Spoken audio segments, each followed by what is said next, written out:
If you're leading a mission-driven entity or scale-up in the regenerative ag tech, or natural capital space, you might be familiar with hitting this next wall when hiring. Every candidate that you actually want seems to be asking for 30% more than your budget. Standard response to this is to pin this on market inflation, talent war, but after 15 years in search, I can tell you that salary frustration is rarely a market problem, it's almost always a coverage problem. So today I want to share with you the 4 main reasons that your candidates might feel too expensive and how to actually fix your hiring economics. First, the passive candidate trap. Imagine someone knocks on your front door today and asks to buy your house, but it's not for sale. You don't give them the market value, you give them a price so high that they either do one, or essentially they make you rich by saying yes. Now, if that prospective buyer identifies 100 houses that they want and they knock on every door, eventually they will get a reasonable price, and that will be from someone who's actually keen on selling. This is exactly what's happening when you or a typical agency reaches out to a small handful of people on LinkedIn. If they aren't looking, they'll give you a go-away price. The key is learning to differentiate between someone who is passive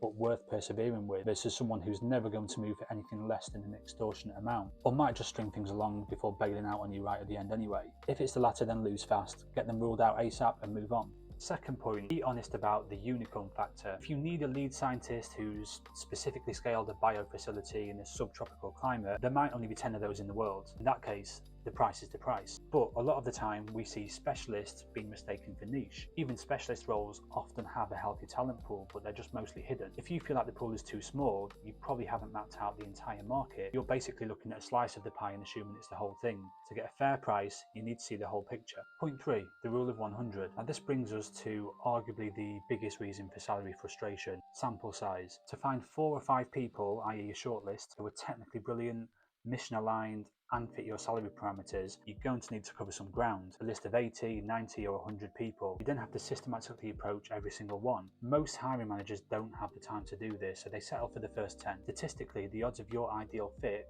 at a palatable price point being in that first 10 are slim. If you're not covering the entire ground, then you're essentially gambling that the few people that you have found aren't the ones that are currently overinflating their value. High volume systematic outreach is the only way to ensure that you find that underpaid outlier or the mission motivated candidate. Point 4, data versus anecdote. You have to consider that you might actually be under budgeting with your salary, but don't just take one recruiter's word for it. Essentially, they have an incentive for the salary to be high, or they might not actually be covering sufficient ground themselves. You need objective data. When you have full market coverage, you can see the bell curve. If 80% of the market is above your budget, you've then got a strategic choice: pay more or adjust the role requirements to find somebody with high potential rather than the perfect fit. Stop making gut feel decisions on compensation, use evidence. It takes the emotion out of negotiation, it removes the risk of overpaying due to a knee-jerk, and it allows you to move forwards with confidence. Mission-driven entities that are doing something for the greater good, getting the right people in, the genuine needle movers, those who can get you from A to B, is too important to be stalled by salary stalemates and ambiguity. Now, if you actually shift your focus from just finding the person to actually mapping the market, the salary issue usually then solves itself.